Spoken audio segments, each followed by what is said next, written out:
The National Farmers Union told Express.co.uk they struggled to get excited over the New Zealand trade deal as, despite removing tariffs on some goods, they saw too much risk with not enough benefits for their members.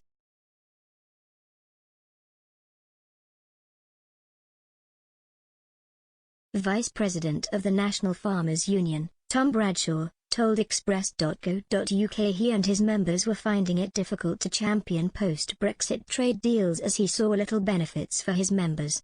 Mr. Bradshaw was concerned the agriculture products imported from places like New Zealand and Australia did not meet the same standards as UK farms and feared food quality would ultimately fall. He added only a fraction of a % of total trade was conducted with New Zealand, meaning there were far more risks than benefits from the deal, which he explained.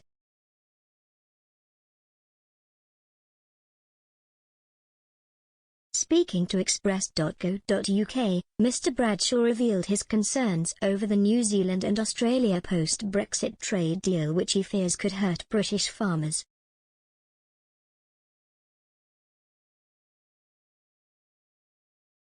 He explained, "We're trading with the EU, we always had the same standards and we had access to 550 million people on our doorstep that were literally 20 miles away.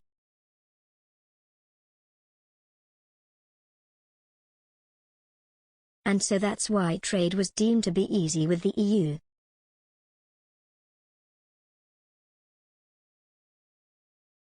We're now looking at countries far further afield that have different production standards, which makes it a lot more challenging."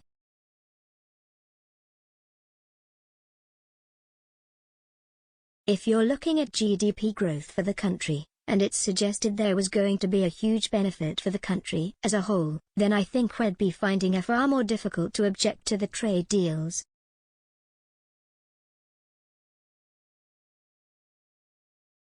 But these are minor trade deals in terms of UK GDP, and that makes it really difficult for us to find any reason to celebrate.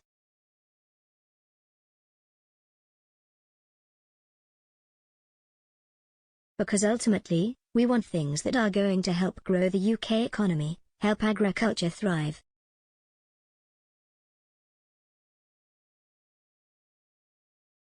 And at the moment, it feels like we're just desperate to get these headline moments rather than the substance of a trade deal which is going to be a benefit.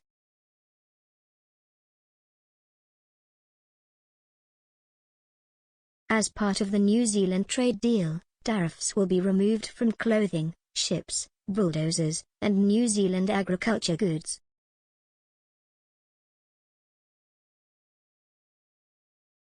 Red tape will also be slashed so professionals will be able to work in New Zealand more easily.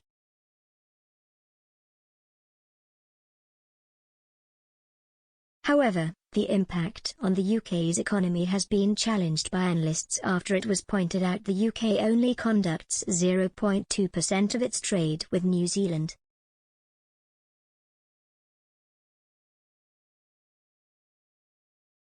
The Department of International Trade, DIT, who are championing the deal, said in its own analysis that the deal would have a limited effect on the UK GDP over the next 15 years.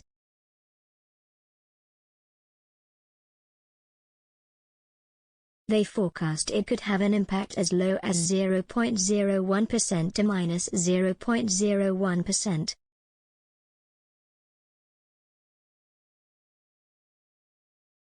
Mr. Bradshaw told Express.co.uk he was more concerned about the food standards entering this country, as it would be difficult to differentiate New Zealand meat from UK meat if they used in things like ready meals.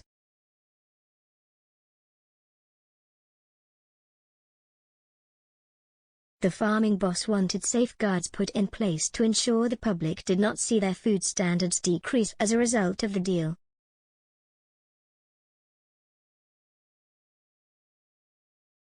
Mr. Bradshaw added he has been in conversation with the UK government about the issues he has but found it difficult to be heard as the Tory majority allows them to do whatever they want.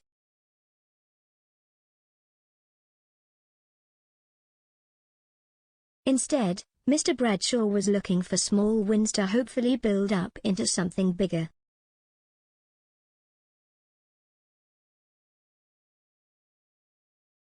Mr. Bradshaw also explained if the UK and New Zealand were able to utilise their different seasons, then they could match up their import and exports to maximise the availability of products in their markets.